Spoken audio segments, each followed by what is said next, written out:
बातमी आहे मुंबईवरील नव्या संकटाची। मुंबईवरच नाही तर अवघ्या पृथ्वीवर आकाशामधून एक संकट कोसळणार आहे। 2032 मध्ये मुंबई उद्ध्वस्त होणार असल्याचं भाकीत चक्क खगोलशास्त्रज्ञांनी वर्तवलंय। नेमकं हे नवं संकट काय आहे आणि मुंबई त्यामधून कशी बचावणार आहे, पाहूया त्या रिपोर्टमधून। 2032 मध्ये राजधानी मुंबई उद्ध्वस्त होणार।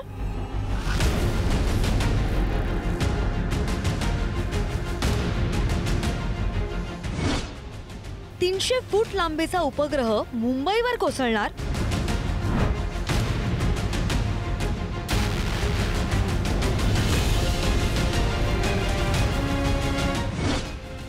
पाचशे अणुबॉम्ब इतका विध्वंस होणार।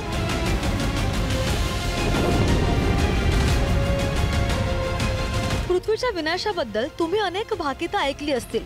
काही भाकितं अशी असतात की त्यावर विश्वास ठेवणं सुद्धा कठीण होतं, पण आता थेट शास्त्रज्ञांनीच केलेल्या भाकितामुळे जगभरात एकच खळबळ उडाली आहे। मुंबई, कधीही न थांबणारी मुंबई, महाराष्ट्राची राजधानी आणि देशाची आर्थिक राजधानी। मात्र हीच मुंबई काही वर्षांनी कायमची नामशेष होणार आहे।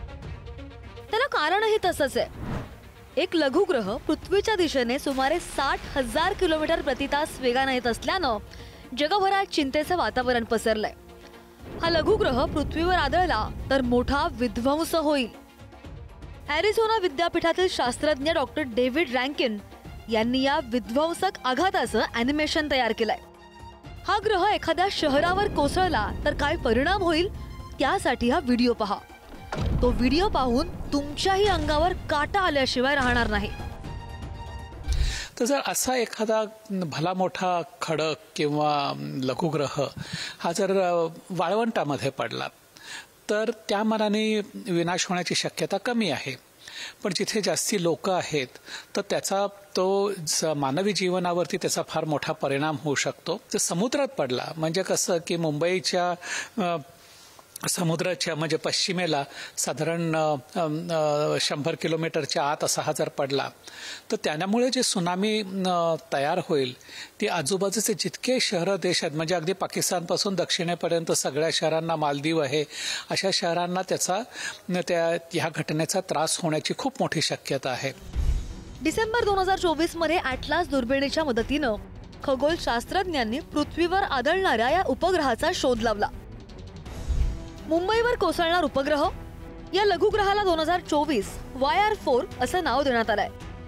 त्याचा आकार अमेरिकेतील स्टॅच्यू ऑफ लिबर्टी इतका आहे। ताशी 60,000 किलोमीटर वेगानं तो पृथ्वीच्या दिशेनं येतोय।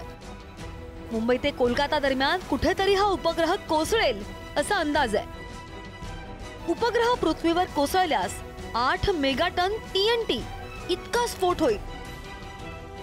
हिरोशिमा अणुबॉम्ब स्फोटापेक्षा या स्फोटाची तीव्रता 500 पट अधिक असणार आहे।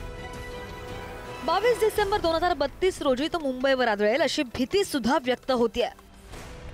आपण एखादी वस्तू की जिचं गुरुत्वीय बल आपल्याला माहिती आहे, आकार माहिती आहे, तर ती अशा लघुग्रहाच्या जवळ नेऊन ठेवायची इतक्या अंतरावरती की त्या दोघांच्या आकर्षणामुळे त्या लघुग्रहाची जी दिशा आहे ती थोडीशी वळेल। म्हणजे ते दोन लघुग्रह जे एकमेकांभोवती फिरतात तर त्यांच्यावरती अशा प्रकारे एक वजन एका लहान ग्रहावरती टाकून त्यांची कक्षा कशी बदलती आहे त्याचा अंदाज घेतला। त्याचं गणित त्यांना मांडायचं होतं तर ते अचूकरित्या गणित त्यांना मांडता आलेलं होतं। त्यामुळे आपला जो एक विश्वास आहे या शास्त्राबद्दल तो अनेक दृढ झालेला आहे। दरम्यान जगभरातील खगोलशास्त्रज्ञ आणि तज्ञ या लघुग्रहाचा अभ्यास करतायत। हा लघुग्रह पृथ्वीवर आदळण्यापासून रोखता येईल का या दृष्टीनं पावलं उचलली जात आहेत। लघुग्रहाला कसं रोखणार? लघुग्रह पृथ्वीवर आदळण्याची शक्यता 3.1% इतकी आहे। तो रोखण्यासाठी आपल्याकडे अजून 7 वर्षांचा कालावधी आहे। संभाव्य टक्कर होईल तो भाग रिकामा केला जाऊ शकतो। समुद्राजवळ टक्कर झाल्यास धोका कमी होऊ शकतो। लघुग्रहाची दिशा बदलण्याचा सुद्धा खटाटोप सध्या सुरू आहे। या लघुग्रहाची दिशा दिवसागणिक बदलत गेली तर मुंबई आणि पृथ्वीवरचा धोका नक्कीच टळेल।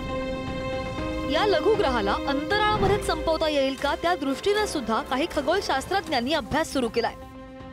त्यांच्या या प्रयत्नांना किती यश येतं यावर मुंबई आणि मुंबईकरांचं भवितव्य अवलंबून असणार आहे.